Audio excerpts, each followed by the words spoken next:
Hello दोस्तों, mission government job के official YouTube channel पे आप सबका स्वागत है। जीके का जो हमारा टेस्ट चल रहा है उसके अंदर ये पार्ट हमारा 11 रहेगा। इसके अंदर जितने भी क्वेश्चन हैं, अब तक जितने पार्ट मैंने अपलोड किए हैं सभी में हर सब्जेक्ट से रिलेटेड क्वेश्चन होते हैं, चाहे वो हिस्ट्री हो, पॉलिटी हो या जियोग्राफी हो। लेकिन आज की वीडियो में जितने भी क्वेश्चन हैं सारे के सारे जियोग्राफी से रिलेटेड हैं और इनके जो आंसर होंगे सारे के सारे एनसीईआरटी बेस्ड होंगे और ये मोस्ट इंपॉर्टेंट क्वेश्चन है जो हर एग्जाम के अंदर पूछे जाते हैं। जितनी अब तक मैंने वीडियो अपलोड करी है सबकी प्लेलिस्ट का लिंक आपको डिस्क्रिप्शन में मिल जाएगा। अगर आपको लगता है कि आपकी जीके बहुत ज़्यादा वीक है तो ये गारंटी है, आप लोग वीडियो सुनिए। जितनी वीडियो मैंने अपलोड करी है सिर्फ आपको वीडियो सुननी है, आपको पता ही नहीं चलेगा कब आपको 2 से 3 हज़ार क्वेश्चन याद हो जाएंगे और इस बात की गारंटी है।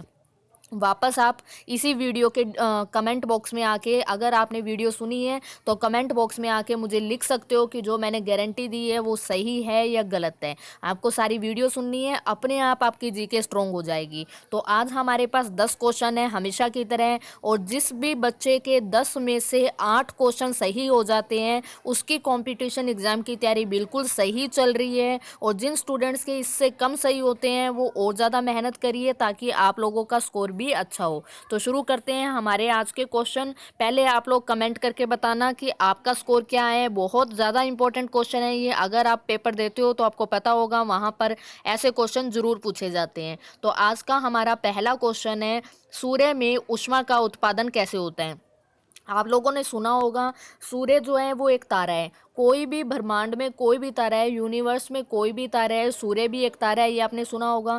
तारों में अपना खुद का ऊष्मा होती है और अपने खुद का प्रकाश होता है। तो सूर्य में ऊष्मा का उत्पादन यानी किसी भी तारे में या फिर सूर्य में ऊष्मा का उत्पादन कैसे होता है। उनमें खुद की ऊष्मा होती है और खुद का प्रकाश होता है, तो कहीं ना कहीं से तो वो आता होगा।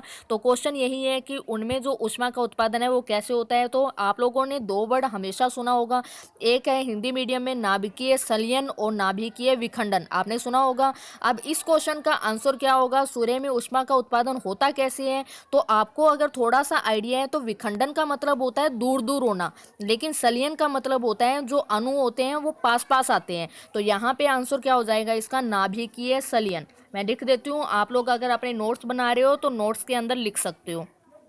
नाभिकीय संलयन की एक प्रक्रिया होती है जिसके अंदर क्या होता है, हाइड्रोजन के अणु लगातार प्रक्रिया करते हैं, प्रोसेस करते हैं, और वो जो अणु है वो किस में चेंज हो जाते हैं, हीलियम में चेंज हो जाते हैं। इंपॉर्टेंट क्वेश्चन है, याद रखना है। हीलियम के अणु हाइड्रोजन में चेंज नहीं होते हैं, हाइड्रोजन के अणु हीलियम में चेंज होते हैं। अगर आप एनसीईआरटी का बेसिक जो लेक्चर्स होते हैं अगर आप वो सुनोगे तो वहाँ पे आपको ये सारी चीज़ें मिलेगी। तो हाइड्रोजन के अणु जो होते हैं वो हीलियम में चेंज होता है जिसके कारण सूर्य में ऊष्मा का उत्पादन होता है। आ गया समझ में। तो अगर पेपर में आता है किसी भी तारे में या सूर्य में ऊष्मा का उत्पादन कैसे होता है, तो आपको बताना है एक प्रक्रिया होती है जिसका नाम क्या है, नाभिकीय संलयन, इंग्लिश में बोलते हैं न्यूक्लियर फ्यूजन। आ गया समझ में। इस प्रक्रिया में हाइड्रोजन के जो अणु हैं वो लगातार प्रोसेस होते हैं और हीलियम में कन्वर्ट होते हैं जिसके कारण काफ़ी ज़्यादा मात्रा में ऊष्मा जो है वो प्रोड्यूस होती है। आगे समझ में। तो इंपॉर्टेंट क्वेश्चन है, याद रखना है। नेक्स्ट क्वेश्चन है हमारा, सूर्य पृथ्वी से कितना दूर है। मोस्ट इंपॉर्टेंट क्वेश्चन है। पहले आप लोगों ने ट्राई करना है कि आपको कितने क्वेश्चन आते थे, क्योंकि ये बहुत ज़्यादा इंपॉर्टेंट क्वेश्चन लिए हैं। एकमात्र मेरा ऑब्जेक्टिव यही है कि मैं ज़्यादा से ज़्यादा आप लोगों को नॉलेज दूं, ना कि 10 क्वेश्चन मैं 5 मिनट में ख़त्म कर दूं। मेरा ऑब्जेक्टिव यही है आप लोगों का एग्जाम क्लियर हो और जितनी वीडियो अपलोड होती है उसमें मैक्सिमम नॉलेज मैं आप लोगों को दूँ। तो सूर्य पृथ्वी से कितना दूर है, इंपॉर्टेंट क्वेश्चन है ये। तो इसका आंसर क्या हो जाएगा, 150 मिलियन किलोमीटर। सूर्य पृथ्वी से कितना दूर है, तो 150 मिलियन किलोमीटर दूर है। और 1 मिलियन में कितना कितना अमाउंट होता है, तो 1 मिलियन में होते हैं 10 लाख। आगे समझ में। तो 1 मिलियन में कितना होता है, 10 लाख होते हैं। और सूर्य पृथ्वी से कितना दूर है, तो 150 मिलियन किलोमीटर है। अगर आप मल्टीप्लाई करोगे तो सिंपल जो यूनिट आप लोग पढ़ते हो यानी कि 15 करोड़ किलोमीटर। 15 करोड़ किलोमीटर दूर है जो सन है और जो अर्थ है उनके बीच का जो डिस्टेंस है वो कितना है, 15 करोड़ किलोमीटर। और अगर मिलियन में पूछा जाए तो आंसर क्या दोगे, 150 मिलियन किलोमीटर। आ गया समझ में? दोनों तरीकों से याद रखना है, इंपॉर्टेंट क्वेश्चन है ये। नेक्स्ट क्वेश्चन है हमारा, एक प्रकाश वर्ष किसके बराबर होता है, या फिर एक प्रकाश वर्ष की वैल्यू क्या होती है। अब प्रकाश वर्ष क्या होता है, अगर अंतरिक्ष के अंदर दूरी मेजरमेंट करनी है कि कितनी दूरी है, तो उसके लिए एक यूनिट होती है जिसको हम क्या बोलते हैं, प्रकाश वर्ष। क्योंकि वहाँ पे तो बहुत ज़्यादा दूरी होती है, इतनी दूरी को मेजर करने के लिए कोई ना कोई यूनिट होनी चाहिए, तो उस यूनिट को बोला जाता है प्रकाश वर्ष। यानी प्रकाश वर्ष क्या है, दूरी मापने के लिए एक यूनिट है। ठीक है, तो एक प्रकाश वर्ष किसके बराबर होता है, इंपॉर्टेंट क्वेश्चन है ये। आंसर हो जाएगा 9.46 गुना में 10 की पावर 15। 9.46 गुना में 10 की पावर 15 मीटर। ठीक है, अगर इसको किलोमीटर में कन्वर्ट करना है तो आपको पता है कितना हो जाएगा, 9.46 गुना में 10 की पावर 12 किलोमीटर। आ गया समझ में? तो मीटर और किलोमीटर दोनों में आपको ये क्वेश्चन याद रखना है। ये एक प्रकाश वर्ष की वैल्यू है। प्रकाश वर्ष क्या होता है मैंने आपको बता दिया। नेक्स्ट क्वेश्चन है हमारा, किस संगठन ने यह निर्णय लिया था, यह डिसीजन लिया था कि जो प्लूटो है वो नेपच्यून की जो कक्षा है उसको काटता है, इसलिए अब उसको ग्रह की श्रेणी में नहीं रखा जाएगा। अब वो ड्वार्फ प्लैनेट होगा हमारा, यानी कि बोना ग्रह होगा। किस संगठन ने ये डिसाइड किया था, ये आप लोगों को बताना है। वर्तमान में कितने ग्रह हैं, कितने प्लैनेट हैं, तो वर्तमान में टोटल प्लैनेट कितने हैं, 8 प्लैनेट हैं। 2006 के अंदर ये डिसीजन लिया गया था। आपको पता है कोई भी प्लैनेट जो होता है वो अपनी ही कक्षा के अंदर घूमता है, वो किसी और की कक्षा में नहीं जा सकता। लेकिन जो प्लूटो है वो क्या कर रहा था, जो नेपच्यून है उसकी कक्षा को काट रहा था। यानी मान लो ये नेपच्यून है और ये प्लूटो है। अब यहाँ पे इनका जो रूल होता है वो होता है कि प्लूटो यहीं घूमेगा, लेकिन प्लूटो क्या होता था, वो कभी इस डायरेक्शन में कभी इस डायरेक्शन में। एज ए आइडिया आप ले सकते हो यहाँ पे। तो प्लूटो जो है वो नेपच्यून की कक्षा को काटता है। ये आपको याद रखना है कि अगर पूछा जाए कि प्लूटो को ग्रह की श्रेणी से क्यों निकाला गया, तो प्लूटो जो है वो ग्रह की गति का जो नियम है उसको तोड़ रहा था। और कौन से ग्रह की कक्षा को काट रहा था, वो तो नेपच्यून की कक्षा को काट रहा था।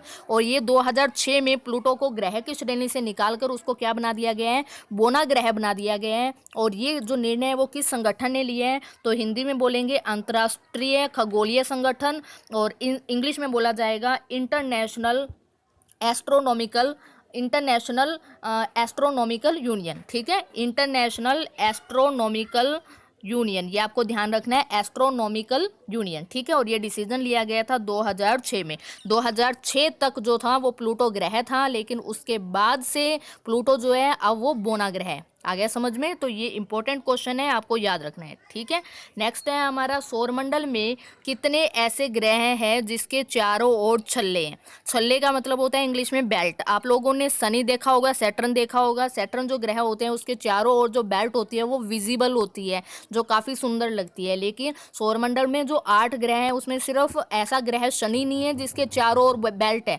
इसके अलावा और भी ग्रह हैं जिसके चारों ओर छल्ले हैं। तो वो टोटल कितने ऐसे ग्रह हैं, तो 3 ऐसे ग्रह हैं। और वो ग्रह कौन कौन से हैं, एक हो जाएगा हमारा बृहस्पति, याद रखना है आपको, बृहस्पति। दूसरा हो जाएगा हमारा शनि, और तीसरा हो जाएगा हमारा यूरेनस। ठीक है, तो बृहस्पति, शनि और यूरेनस 3 ऐसे ग्रह हैं हमारे, जुपिटर, सैटर्न और यूरेनस, जिनके चारों ओर क्या है, छल्ले हैं। ठीक है, और शनि के तो विजिबल है, ये आपको पता ही है।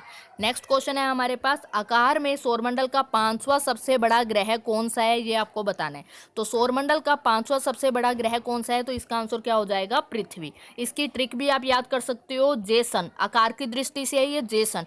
4 सबसे बड़े ग्रह कौन से, जेसन है। सबसे पहले जुपिटर हो जाएगा, फिर सैटर्न हो जाएगा, यूरेनस हो जाएगा, नेपच्यून हो जाएगा, और उसके बाद आती है हमारी अर्थ यानी कि पृथ्वी। जेसन आपको याद रखना है, और उसके बाद हमारी पृथ्वी। आकार की दृष्टि से जो है वो पृथ्वी सौरमंडल का 5वां सबसे बड़ा ग्रह है। लेकिन अगर सूर्य से दूरी के हिसाब में देखें, मान लो ये हमारा सूर्य सन है, सन से दूरी के हिसाब से देखें तो जो पृथ्वी है वो कौन से नंबर पे आएगी, तो पृथ्वी जो है वो तीसरे नंबर पे आएगी। ठीक है, सूर्य से दूरी के हिसाब से तीसरे नंबर पे आती है, और आकार की दृष्टि से सौरमंडल का 5वां सबसे बड़ा ग्रह कौन सा है, तो पृथ्वी है। आगे समझ में?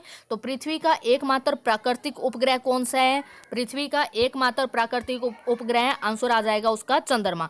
चंद्रमा जो है वो पृथ्वी का एकमात्र प्राकृतिक उपग्रह है, ये आपको याद रखना है। इंपॉर्टेंट क्वेश्चन है, काफी बार पेपर में पूछा गया है।